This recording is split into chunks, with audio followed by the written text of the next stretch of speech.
نحمده ونستعينه ونستغفره ونعوذ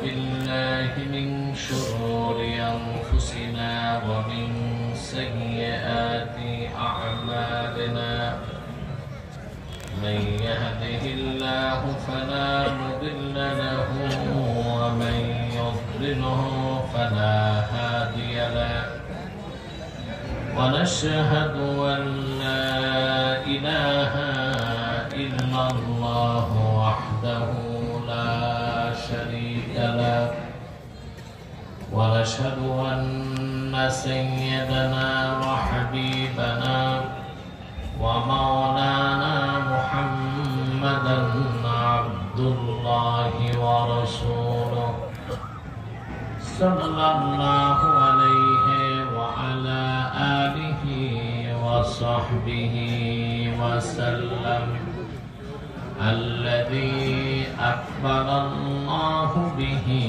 قصر النبوة أي ختم الله به النبوة وحكم لا نبي بعده وأعلن في القرآن بالبرهان أن محمدا صلى الله عليه وسلم خاتم النبيين والمرسلين الذي أرسله بالحق بشيرا ونذيرا وداعيا إلى الله بإذنه وسراجا منيرا فقد قال الله تعالى في كلامه المجيد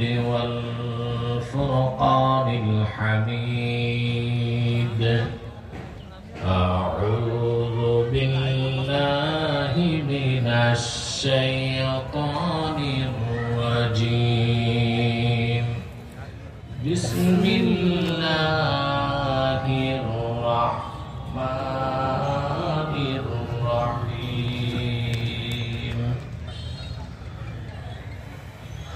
قد أفلح من تزكى وذكر اسم ربه فصلى صدق الله العظيم وصدق رسوله النبي الكريم ونحن على ذلك من الشاهدين والشاكرين والحمد لله رب العالمين إن الله وملائكته يصلون على النبي يا أيها الذين آمنوا صلوا عليه وسلموا تسليما اللهم صل على سيدنا مولانا محمد وعلى آل سيدنا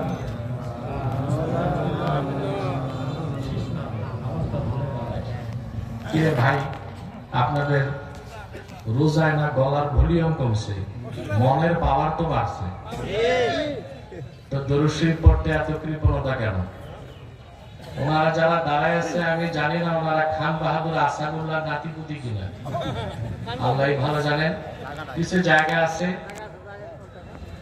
আল্লাহর কোরআনের মাহফিলের ইজ্জতের দিকে তাকায় বসে যান মাহবতে করুন আল্লাহুম্মা সাল্লি আলা সাইয়্যিদিনা মাওলানা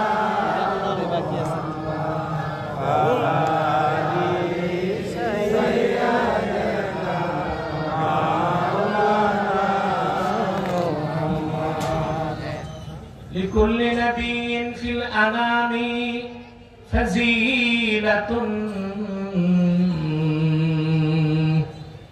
وجملتها مجموعة بمحمد اللهم صل على سيدنا مولانا محمد وعلى آل سيدنا مولانا محمد मदीने की हवा से जन्नती बू आती है, खाके पाके मदीना में नूरे जन्नत चमकती है। अल्लाहुम्मा सल्ली अला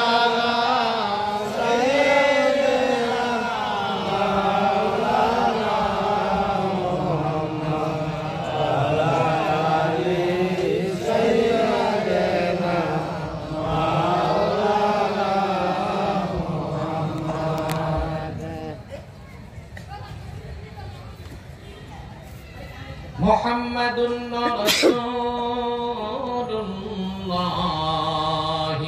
सल्लल्लाहु अलैहि वसल्लम खतमल्लाहु बिहिन नबुव्वा व हकमन ला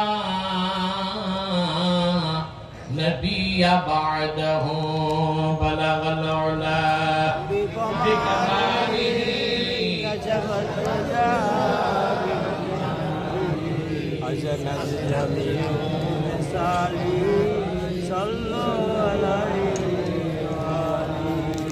তাহরিকে খাতমে নবুয়ত বাংলাদেশ মেঘনা উপজেলা শাখা ও কারামাতিয়া আব্বাসিয়া হিফজুল কোরআন মাদ্রাসার সম্মানিত হাফেজ ছাত্রদের পাগড়ি প্রদান উপলক্ষে আয়োজিত আজকের বার্ষিক দিনের বেলার ওয়াজ মাহফিলের সম্মানিত সভাপতি হাজারাত উলামায়ে কেরাম, তুলাবায়ে ইজাম, আজকের মহতি মাহফিলে উপস্থিত আমার সম্মানিত শ্রোতা মণ্ডলী, সকলকে অন্তরের অন্তঃস্থল থেকে জ্ঞাপন করছি মোবারক। সবটুকু শুকরিয়া আল্লাহ তাআলার জন্য, যিনি আজকের বরকতপূর্ণ মাহফিলে আমাদেরকে আসার বসার তৌফিক মেহেরবানি করে ভিক্ষা দান করেছেন। সেজন্য আসুন আমরা সকলে একবার অবনত চিত্তে হৃদয়ের আবেগ অনুভূতি উজাড় করে সমবেত কণ্ঠে বলি আলহামদুলিল্লাহ।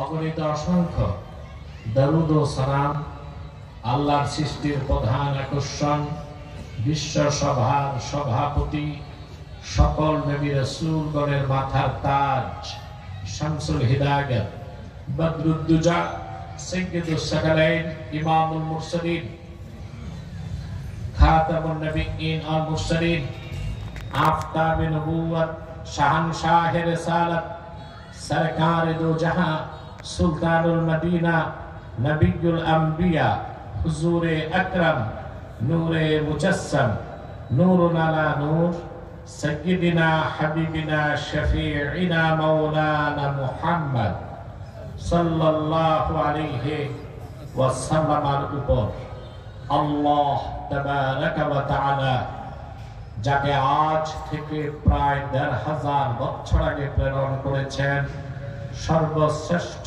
ও সর্বশেষ নবী ও রাসূল হিসেবে, যার পরে আজ পর্যন্ত পৃথিবীতে অবশ্যই কোন প্রকার নবী কিংবা রাসূল অবশ্যই আসে নাই, অবশ্যই এখনো নাই, অবশ্যই কিয়ামত পর্যন্ত আসবে না।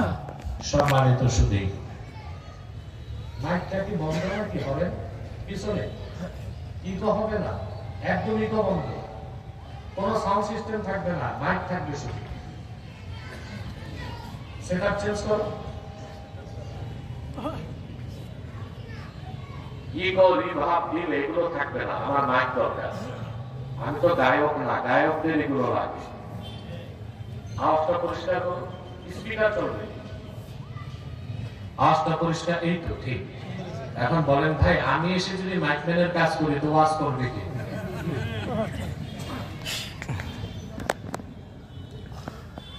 প্রিয় বন্ধুরা, আল্লাহর কি দয়া, রমজান মাসে আপনারা আল্লাহর পথে বের হয়েছেন, ঠিক না? আল্লাহর পথকে বলা হয় ফি সাবিলিল্লাহ। তা আপনারা এমনি ওয়াজ মাহফিল যখন শুনতে আসেন, ওটাও ফি সাবিলিল্লাহ বের হওয়া হয়। আর এখন ফি সাবিলিল্লাহ বের হয়েছেন রোজা রেখে। সুবহানাল্লাহ বলবেন। কি পরিমাণ সওয়াব পাবেন আমি একটা হাদিস শোনাচ্ছি। হাদিসটি সিহাহুস সিত্তা, কুতুবুস সিত্তার 5টা কিতাবে আসছে। কয়টা কিতাব? 5টা।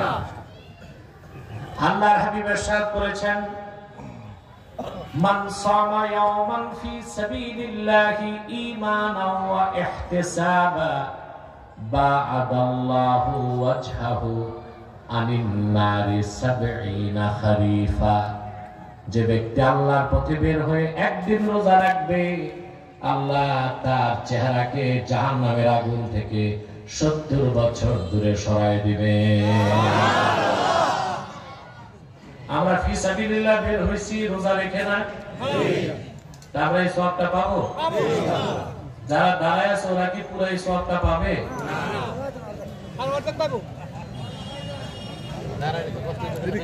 আমি তো আজকে ক্লান্ত। আমি দিনের প্রোগ্রাম ছিল আমার মুরাদনগর বাঙ্গরা থানা বাইরাতে,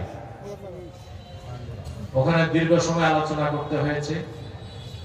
আর এই মাদ্রাসাটা তো ইয়াসিনকে আমি করতে বলছি, আমারই মাদ্রাসা, আমার মাদ্রাসায় তো আমাকে আসতেই হয়।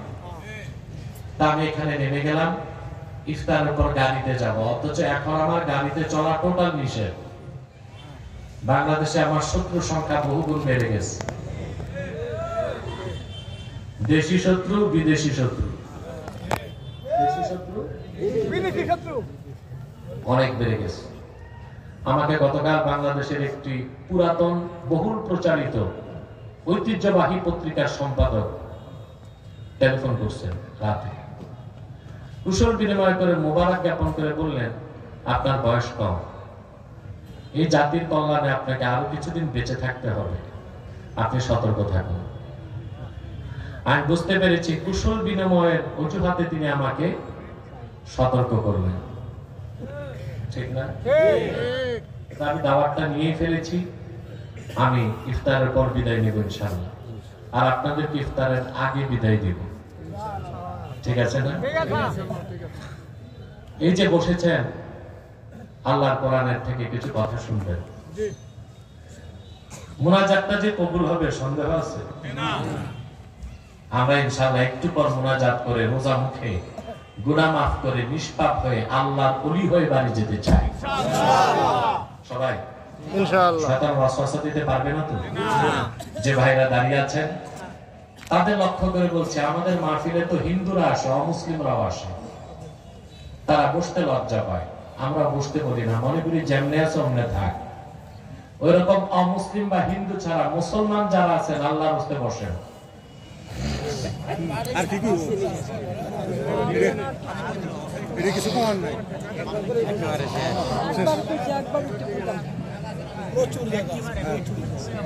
এরপর যদি কেউ না শুনে বুঝতে হবে আমি ব্যর্থ। প্রিয় ভাইরা, আপনারা বসেন না কেন? ভদ্রলোকরা বসে যান। আল্লাহ তাআলা কোরআন কারীমে তার হাবিব সাল্লাল্লাহু আলাইহি ওয়াসাল্লামের ঈমানদার উম্মত যারা তাদের সফলতার কথা বলেছেন। আল্লাহ বলেন, قد أفلح من تزكى, নিশ্চিত সফলতা লাভ করেছে সেই যে তার হৃদয়কে পবিত্র করলো, ওয়া যাকারা ইসমা রাব্বি, অতঃপর রবের নামে জিকির করলো, ফাসাল্লা, তারপর 5 ওয়াক্ত নামাজ পড়লো। আল্লাহ বলেন আমার সে বান্দাটা 100% সফল হয়ে গেল।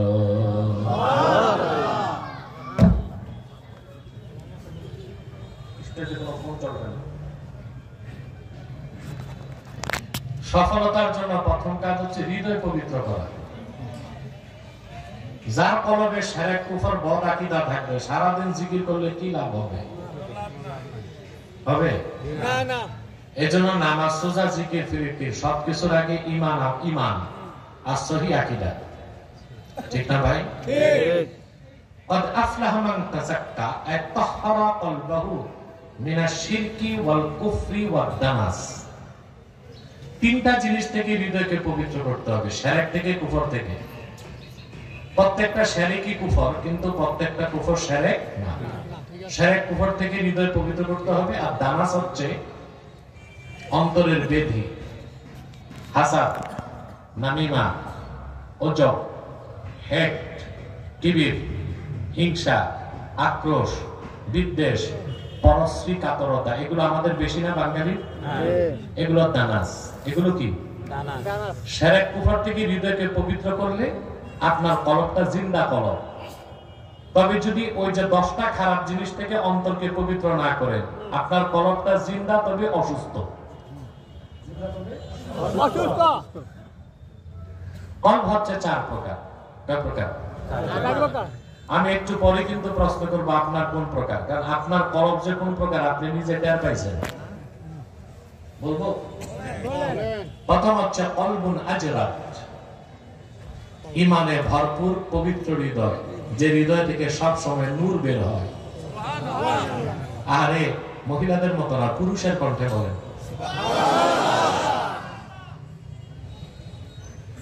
ফাহুয়া কলবুল মুমিন, এই কলবটা হচ্ছে খাঁটি মুমিনের কলব। লাল থাকবে, লাল। মুমিনের কলব থেকে সব সময় নূর বের হয়। আল্লাহ পাক বলেন, ইয়াউমা লা ইয়ানফাউ মালুন ওয়ালা বানুন ইল্লা মান আতাল্লাহা বিকলবিন সালিম। কাল কিয়ামতের দিন বিত্ত বৈভব, টাকা পয়সা, কোনো কিছুর সন্তান সন্ততি কাজে আসবে না, বরং যে ব্যক্তি পবিত্র সুস্থ হৃদয় নিয়ে আল্লাহর কাছে উপস্থিত হবে তার কোনো চিন্তা নাই। যার অন্তরে ঈমান আছে তার কলবটা হচ্ছে পবিত্র অন্তর, সুস্থ অন্তর, জিন্দা কলব। জিন্দা।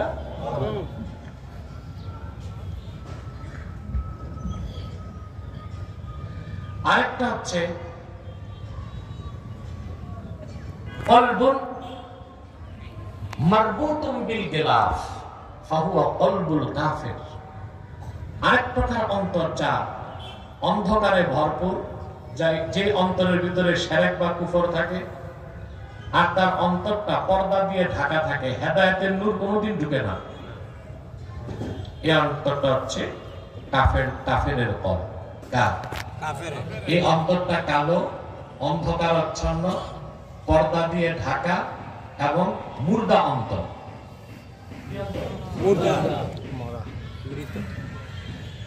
আল্লাহ রাব্বুল আলামিন বলেন, খাতামাল্লাহু আলা কুলুবিহিম ওয়া আলা সামইহিম ওয়া আলা আবসারিহিম গিশাওয়া ওয়া লাহুম আযাবুন আযীম। আল্লাহ পাক কাফেরদের অন্তরগুলোকে অন্তরসমূহের মধ্যে, কর্ণসমূহের মধ্যে সিল মেরে দিয়েছেন। সেই অন্তরে কোনোদিন ইসলামের নূর ঢুকবে না, সেই কানে কোনোদিন কোরআনের আওয়াজ ঢুকবে না। তাদের পর্দার সামনে টেনে, তাদের চোখের সামনে টেনে ধরেছেন পর্দা। আল্লাহ বলেন তাদের জন্য রয়েছে কঠিন শাস্তি। এটা হচ্ছে কাফেরের অন্তর, যে অন্তরে আল্লাহ সিল মেরে দিচ্ছেন। সিল মারা কাফেরের অন্তরে সারা জীবন ওয়াজ করলেও হেদায়েতের নূর ঢুকবে না, আর তার কানে কোরআনের বাণী ঢুকবে না। এটা হচ্ছে দ্বিতীয় প্রকার। 3 নম্বর হচ্ছে কলবুল মুসাফফাহ ফাহুয়া কলবুল মুনাফিক, মুনাফিকের অন্তর। আরাফা সুম্মা নাকাসা, ইসলামকে চিনছে কিন্তু গ্রহণ করে নাই। মুনাফিক তো সেই যার অন্তরে কুফর, বাইরে দেখায় কি সে কি মুসলিমানদার। কাফেরদের মধ্যে সবচেয়ে নির্লজ্জ কাফের কারা? মুনাফিক। কথা বলে মুনাফিকরা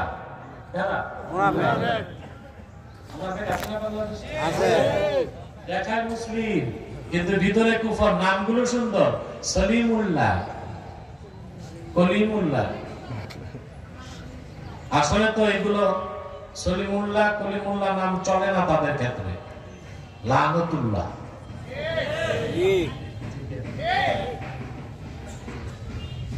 গজবতুল্লাহ। আমরা মনে করি মুসলিম বুদ্ধিজীবী, ভিতর ভরা কুফর আর শিরক। আমি চ্যালেঞ্জ করছি আমার একটা টক শোতে, দুইটা টক শো পরপর গেছে আমার, দেখছেন? একটা ভয়েছে বেলের সাংবাদিক খালেদের সাথে, একটা নাগরিক টিভিতে। নাগরিক টিভিতে আমি চ্যালেঞ্জ করছি এই বুদ্ধিজীবীদের, বসো, আসো, ডিবেটে বসো, হোক অনলাইন হোক অফলাইন। যদি ঢাকা বিশ্ববিদ্যালয় ডাকে আমাকে ডিবেটের জন্য, আমি প্রস্তুত আছি যে হ্যাডম নাই। ওখানে বসে বসে আমার সমন্বয়ক বাচ্চাদের মাথা নষ্ট করে, ছাত্রদের মগজ ধরাই করে। ইনশাআল্লাহ মুহাম্মদ সাল্লাল্লাহু আলাইহি ওয়াসাল্লামের নগণ্য গোলাম আব্বাসী বেঁচে থাকতে তা বাংলাদেশে হতে দিবে না। আল্লাহু আকবার, আল্লাহু আকবার, ইয়া রাসূলুল্লাহ সাল্লাল্লাহু আলাইহি ওয়াসাল্লাম। মনে থাকবে ভাই, আমি বেঁচে থাকতে তা হইতে দিব না। যদি আল্লাহ হাবিব মুহাম্মদ সাল্লাল্লাহু আলাইহি ওয়াসাল্লামের দ্বীনের স্বার্থ রক্ষায় ওনার এই নগণ্য গোলামকে ১৫০০ বছর পরে জীবনটা কোরবান করতে হয়, আব্বাসী প্রস্তুত আছে। বাংলাদেশ ভয়ঙ্কর একটা বিপদের দিকে যাচ্ছে। আপনার টের পাইছেন দেরিতে, আমি টের পাইছি আগে। আমার লেকচার গুলো শোনেন, সেপ্টেম্বরের লেকচার, সেপ্টেম্বরের লেকচার গুলো শোনেন। আমি যা বলেছি 4 মাস পর সেনাপ্রধান তা বলল, 3 মাস পর বুদ্ধিজীবীরা বলছে। কিন্তু আমার আলেম বন্ধু যারা নেতৃত্বে গেছে 6 মাস হয়ে গেছে, এখনো তাদের মুখ ফুটে নাই, ওখানে ললিপপ ঢুকছে। আপনারা মনে করবেন না 2-4-10টা মৌলবী রাজপথ গরম করে বাংলাদেশের মুসলমান এদের উপর নির্ভরশীল নয়। হাজার হাজার আলেম, খতিব, ইমাম, মুহাদ্দিস, মুফাসসির নীরবে নির্জনে কাজ করে যাচ্ছে। মিডিয়া ওদেরকে চিনে না, পত্রিকা ওদের নাম নাই। সারাদিন ওরা কাজ করে, রাতে চোখের পানি দিয়া খেদমত আল্লাহর কাছে কবুল করায়। এদের রক্তে পা দিয়ে ওই 10-12টা মৌলবী নেতা হয়েছে। আর আজকে ক্ষমতায় যাবার লোভে নাস্তিকদের বিরুদ্ধে তাদের কোনো বক্তব্য নেই। যাদের আমার মাদ্রাসার ছাত্র যাদের রক্তে পা দিয়ে নেতা হয়েছে, এই ছাত্ররাই তোমাদের হিসাব দিবে ইনশাআল্লাহ। এখন মুখে বলি নাই কেন? কত বড় নাস্তিক সাথে তাদের ফাঁসির দাবি আমরা করলাম, হেফাজতের একটা বিরাট অংশ করছে। উত্তর গেটে আমার সাথে ছিলেন যারা, হেফাজতের শীর্ষ নেতা। বাকি যারা সেলিব্রিটি মৌলবী ওনারা অপেক্ষা আছে নির্বাচনে দাঁড়াবে, কিচ্ছু পাবেন না, ধোকা খাইবেন। আবার আপনারা 91-তে ধোকা খাইছেন, 96-তে ধোকা খাইছেন, 2001-এ ধোকা খাইছেন, 2008-এ 9-তে ধোকা খাইছেন, আবার ধোকা খাবেন। জাতীয়তাবাদী, ধর্মনিরপেক্ষতাবাদী জর্জ সরোসের পয়সায় যারা বাংলাদেশকে কল্যাণ রাষ্ট্র বানাতে চায়, আপনাদের তারা ধোকা দিচ্ছে। আলেম ওলামা এক প্ল্যাটফর্মে আসেন, আপনারাই বাংলাদেশের ক্ষমতায় কে যাবে আর কে নামবে তা নির্ধারণ করতে পারবেন। এক প্ল্যাটফর্মে আসেন। এই লেজুর ভিত্তি করেন কেন? এই বদরবাদ যায় না কেন? আজকে আমেরিকার দালালি, কালকে বিএনপির দালালি, এখন ডক্টর ইউনূসের দালালি। আলেমের চরিত্র এই নয় যে সে শুধু সরকারের দালালি করবে। আলেমরা এক হলে তারাই ক্ষমতায় বসাবে, তারাই ক্ষমতা থেকে নামাবে। এটা আমার দর্শন। বুঝেন নাই? জনগণ বুঝলো, সুবিধাবাদী মৌলবীরা বুঝে নাই। এখন আছে নির্বাচনের অপেক্ষা, এবারে নির্বাচন হবে কিনা তাই দেখো। দেশ আমার মনে হয় না সহসা নির্বাচন হবে। যুক্তরাষ্ট্রের এজেন্ডা বাস্তবায়নের পরই নির্বাচনের দিকে যাবে। আর আল্লাহ যদি কিসমত খারাপ রাখে, নির্বাচন 10 বছর হবে না। মার্শাল্লাহর পর আসবে সিভিল ওয়ার। এটা ঠেকাবার একটাই পদ্ধতি, সকল আলেম ওলামা, পীর মাশায়েখ, ইসলামিস্ট ও রাইটিস্টদেরকে এক প্ল্যাটফর্মে আসতে হবে। যে পিসাব রাজনীতি করে তারও আসতে হবে, যে পিসাব রাজনীতি করে না, যে আলেম রাজনীতি করে তারও আসতে হবে, যে আলেম রাজনীতি করে না তারও আসতে হবে। নইলে কল্লা থাকবে না, পিসাব টুপি বসাইবার গই।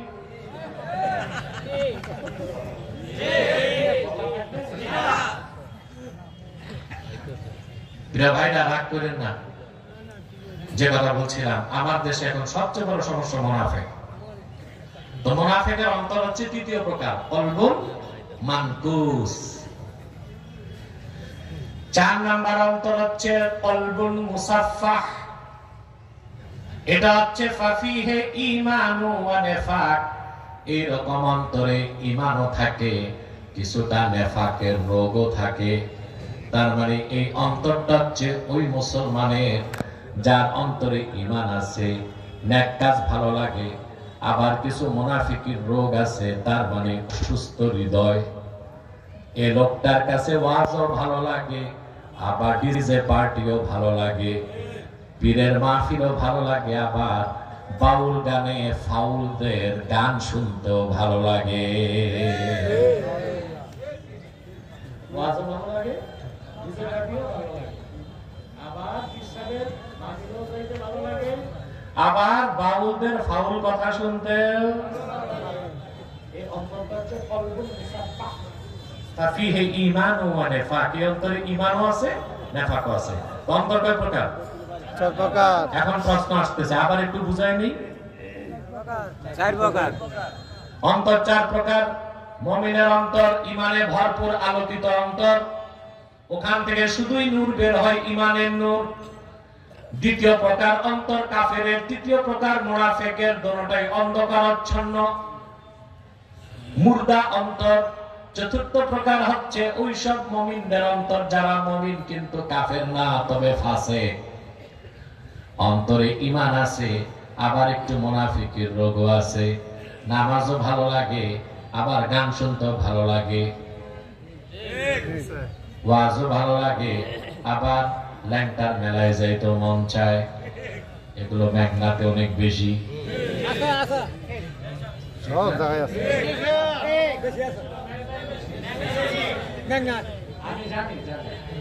কোন এলাকায় কি রোগ কত বেশি এটা আমার ভালো জানা আছে। তাইলে ভাই বোঝা গেল আপনার অন্তরটা মৃত না, অসুস্থ।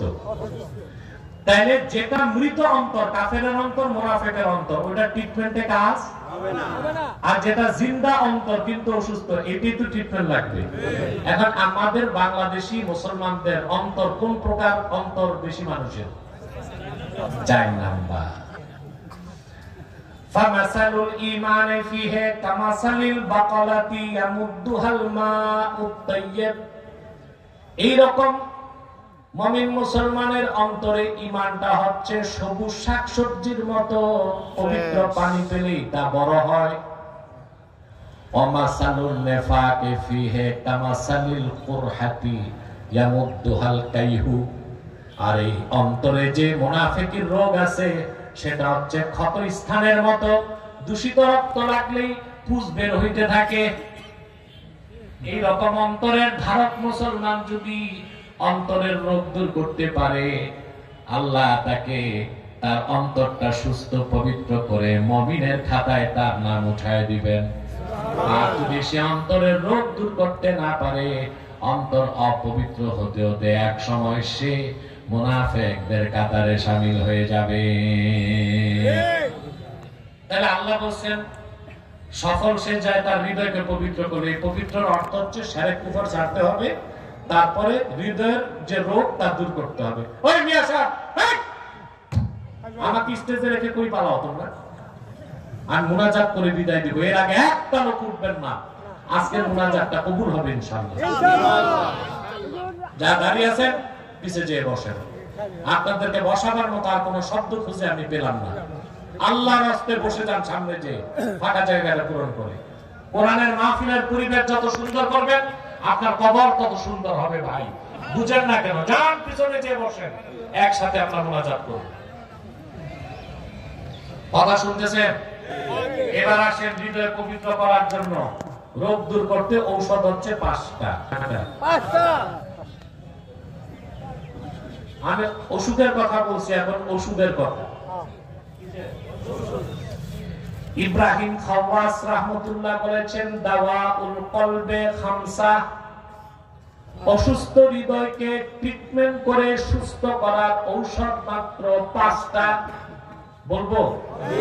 লিখতে হবে খাতায় কলমে না, মনের পাতায় লিখবেন।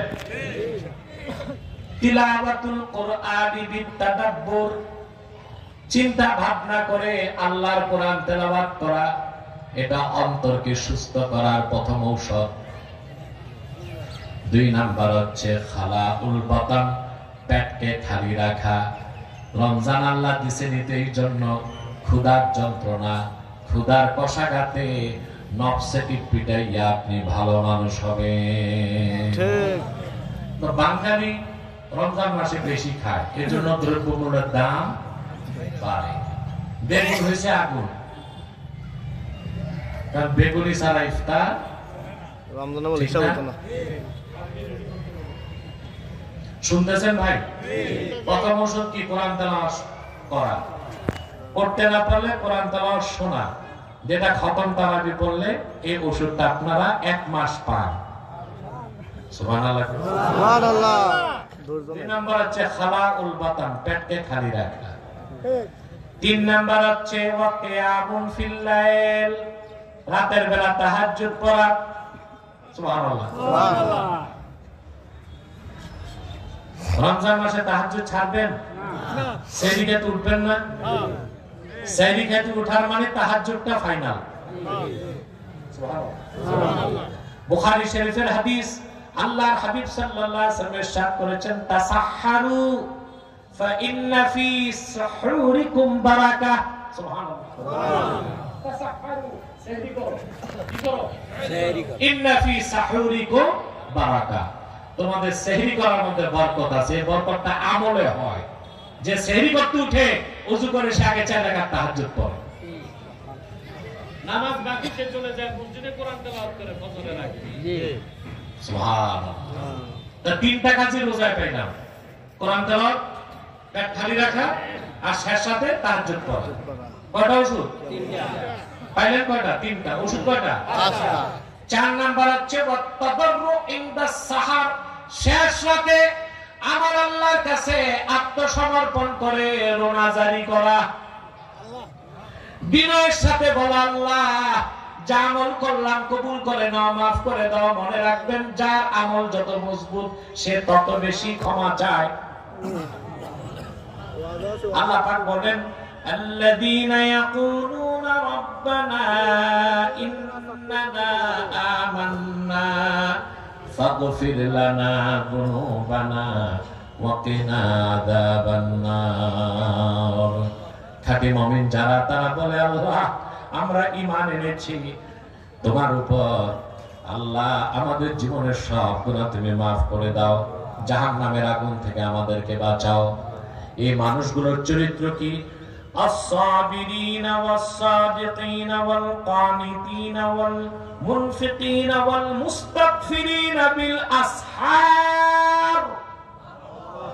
এই মানুষগুলো ধৈর্য ধারণ করে, এই ধৈর্য মানে হচ্ছে গুনার কাছ থেকে বাঁচে, নেক আমল করে। তারাবি পড়াইতে দাঁড়াইলে তাদের অস্থিরতা লাগে না, ধৈর্য থাকে। ইমাম সাহেব দেরি করে তারাবি যদি পড়ায় আস্তে আস্তে, তাদের কষ্ট লাগে না। আর যার ধৈর্য নাই ও তো তারাবির পর ইমামকে বলে আর একটু চালু পড়ায়েন। এর মানে এই বক্তে তারাবির পর এই না যে ঘুমাতে যাবে, হোটেলে বসে রাত 12টা পর্যন্ত মানুষের আমল নামা গবেষণা করবে। নিজের আমল নামার খবর সাদিকিন তারা সত্যবাদী, ওয়াল কানিতিন ইবাদতে বিনয়ী, ওয়াল মুনফিকিন শুধু খরচ করে আল্লাহর পথে, ওয়াল মুস্তাগফিরিনা বিল আসহার আর শেষ রাতে আল্লাহর কাছে ক্ষমা চায়। সুবহানাল্লাহ সুবহানাল্লাহ। শেষ রাতে আল্লাহর কাছে রোনাজারি করলে হৃদয় পবিত্র হয়ে যায়। 5 নাম্বার মুজালাসাতুস সালিহিন, নেককারদের সাথে উঠা বসা করে, বলেন সুবহানাল্লাহ। এই 5টা ঔষধ যার থাকবে সে যদি ঈমানদার হয় তার হৃদয়টা জিন্দা নূরময় পবিত্র হৃদয় হয়ে যাবে। মৃত্যুর সাথে সাথে আল্লাহ তারে জান্নাত দিবেন। আল্লাহ আমাদেরকে কবুল করুন, বলুন আল্লাহুম্মা আমিন।